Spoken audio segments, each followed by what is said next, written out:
جو ہم مثالوں کے ذریعے تمہیں بات سمجھاتے ہیں سمجھا رہے ہیں، لیکن یاد رکھو یہ ایک یقینی حقیقت ہے۔ الحق بھی یقینی چیز ہوتا ہے، اپنے مقام پہ اٹل ہوتا ہے، اس میں اور شدت پیدا کرنے کے لیے حق الیقین ساتھ اس کے کہا ہے کہ یہ ایک یقینی ریئلٹی ہے جو ہو کر رہے گی، یہ نتائج مرتب ہو کر رہیں گے، اسے یاد رکھو۔ یہ محض مثالیں نہیں ہیں۔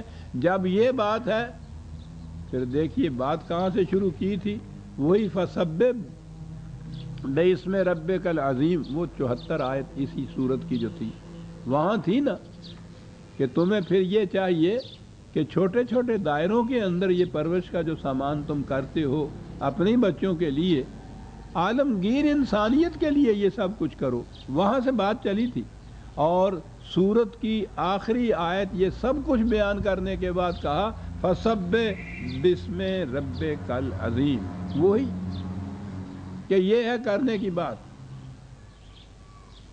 فسبح باسم ربک العظیم،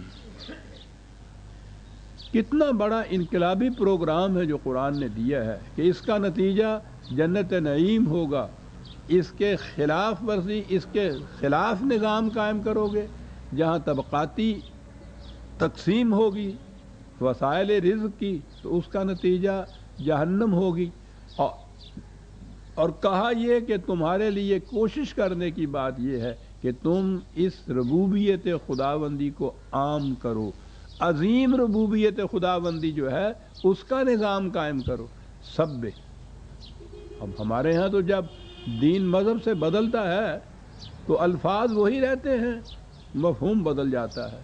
سبح کے معنی ہو گئے تسبیح کرو۔ یہ سارا کچھ کہنے کے بعد اتنا بڑا پروگرام، اتنی بڑی جدوجہد جو ہے، جس کے لیے کہا ہے کہ جانفشانیاں اور کاوشیں اور کوششوں کی ضرورت ہے، جانیں دینے کی ضرورت ہے، میدان بدر اور حنین کی ضرورت ہے، رسول اللہ صلی اللہ علیہ وسلم کی جنگ احد میں خود زخم کھانے کی ضرورت ہے۔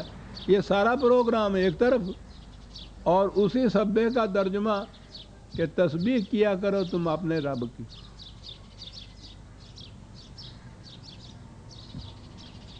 قرآن کے حکم کا فریضہ ادا ہو گیا۔ اور باقی جو کچھ ہے کہ صاحب یہ بھوکے مار رہے ہیں، اس کو وہ ملتا ہے کہ صاحب وہ تو رزق خدا نے اپنے ہاتھ میں رکھا ہوا ہے، جسے چاہے وہ غریب کر دے، جسے چاہے وہ امیر کر دے۔ چلیے قصہ ختم ہو گیا جناب، وہ اس نے اپنے ہاتھ میں رکھا ہوا ہے، اور تمہارا کام جو تسبیح کرتے رہیے۔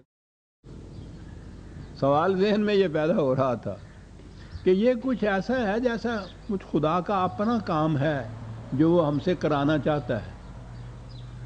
یہی چیز ہے نا، ہمارے ہاں جتنا تصور ہے پرستش کا، اس میں تو وہ کوئی خدا کا کوئی کام ہے نا جو کیا جاتا ہے۔ اس کے سامنے جا کے کھڑے ہو کے قصیدے پڑھے جاتے ہیں، الحمدللہ ان کے ترجموں کے مطابق، تو بڑا، بہت بڑا، تیری شان بڑی، تیری حمد و ستائش ہم کرتے ہیں، ہم تیری پرستش کرتے ہیں، اس کا کچھ کرتے ہیں، اور اس کے بدلے میں تو ہمارا یہ کر دے، تو ہمارا یہ کر دے، یعنی صبح سے شام تک ہر کام جتنا بھی ہے وہ اللہ میاں کرے گا تمہیں، اللہ یہ دے دے، اللہ یہ کر دے، اللہ وہ کر دے، وہ اس کام کے لیے رکھا ہے، اور یہ اس کی پرستش کرتے ہیں، عبادت کرتے ہیں، قصیدے پڑھتے ہیں۔ یعنی یہ کہ گویا یہ جو ہے سبح تسبیح کرنا، یہ خدا کے لیے خدا کا کوئی کام ہے جو کچھ ہم کر رہے ہیں۔ کہا یہ ہے تمہارے ذہن میں۔ عزیزان من، قرآن کا معجزانہ انداز دیکھیے، یہ سورہ واقعہ کی آخری آیت ہے کہ یہ کرو، تو جو ذہن میں خیال پیدا ہوا کہ خدا ہم سے کچھ یہ اپنے لیے کرانا چاہتا ہے، تو اگلی سورہ الحدید شروع ہوئی بسم اللہ الرحمن الرحیم، اور اس کی پہلی آیت ہے بابا سبح للہ ما فی السماوات والارض، اس سے تمہاری ان تسبیحوں کی کیا ضرورت ہے؟ کائنات کی پستیوں اور بلندیوں میں ہر شے، اب یہ سبح کا لفظ وہی یہاں آیا جو یہاں پہلے ہے،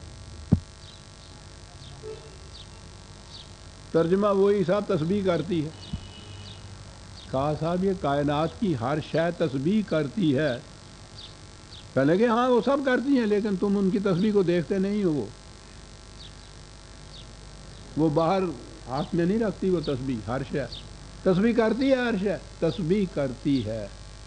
تم بھی تسبیح کیا کرو.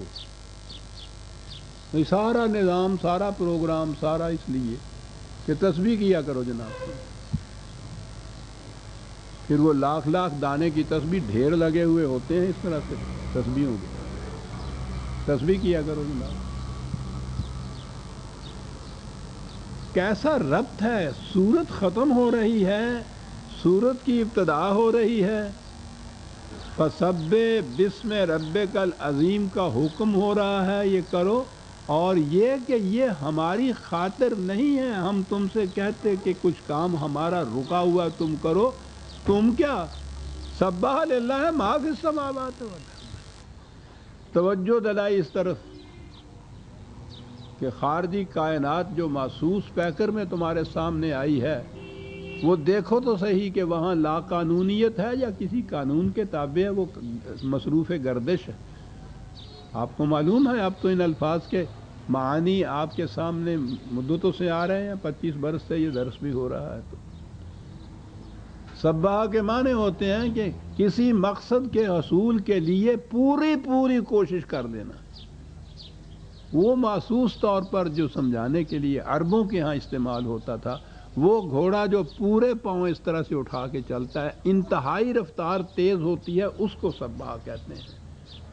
تیرنے والا جب وہ پورا ہاتھ اس طرح سے کرتے تیرتا ہے، اس تیراکی کا نام سبح تسبیح ہوتا ہے. کہ یہ جو کہا گیا ہے تمہیں ربک العظیم، ربوبیت عظمیٰ جو ہے، انسانیت عالمگیر انسانیت کی ربوبیت کا نظام، اس کے قائم کرنے کے لیے انتہائی کوشش کرو. ہمارے قوانین کے تابع اس نظام کو قائم کرو اور پھر دیکھو نتیجہ اس کا. دیکھتے نہیں خارجی کائنات کس حسن و خوبی سے اس کا نظام چل رہا ہے. ہر شے اپنے اپنے وقت کے اوپر جو بھی قانون اس کے لیے مقرر ہے اس کی فرما برداری میں سرگرداں پھر رہی ہے، اور نتائج کتنے خوشنما نکلتے چلے جا رہے ہیں. ہر شے کا نتیجہ برآمد ہوتا ہے اس قانون کے مطابق جو ہم نے مقرر کیا ہے. کیوں ہوتا ہے؟ کیونکہ وہ اس قانون کی اطاعت کر رہی ہوتی ہے. کائنات کی ہر شے مصروف گردش ہے اس پروگرام کی تکمیل کے لیے جو خدا نے اس کے لیے مقرر کیا ہے. تو ایک پروگرام تمہارے لیے بھی مقرر کیا ہے، تم بھی وہ کرو. اسی انداز سے یہ تمہاری زندگی، تمہارا معاشرہ ہو جائے گا جس حسن و خوبی سے یہ خارجی کائنات چل رہی ہے. سب اب دیکھ رہے ہیں کہ یہ تسبیح کے معنی کیا ہو گئے. اور ایک آیت کے آخری آیت اور دوسری آیت سورت، ایک سورت کی آخری آیت اور دوسری کی ابتدائی آیت، وہاں سے ہی وہ لنک ملتا ہوا چلا گیا. سبح للہ ما فی السماوات والارض وہو العزیز الحکیم. کیا بات ہے صاحب.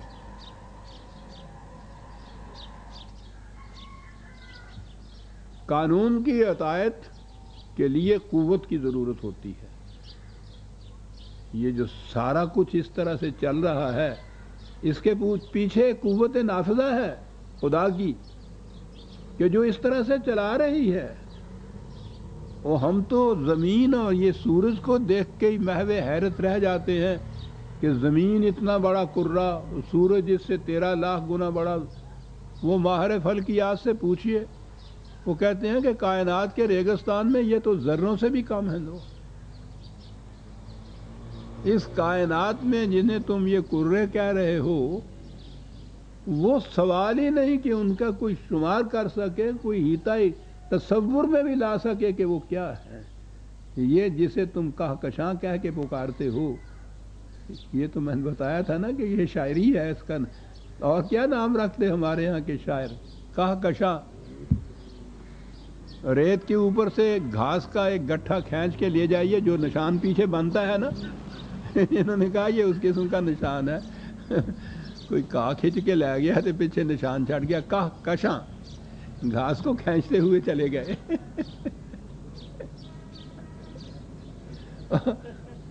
ہم تو یہیں تک پہنچ سکتے تھے. شاعری ہے کہکشاں. ان سے پوچھئے جیم جین سے mysterious university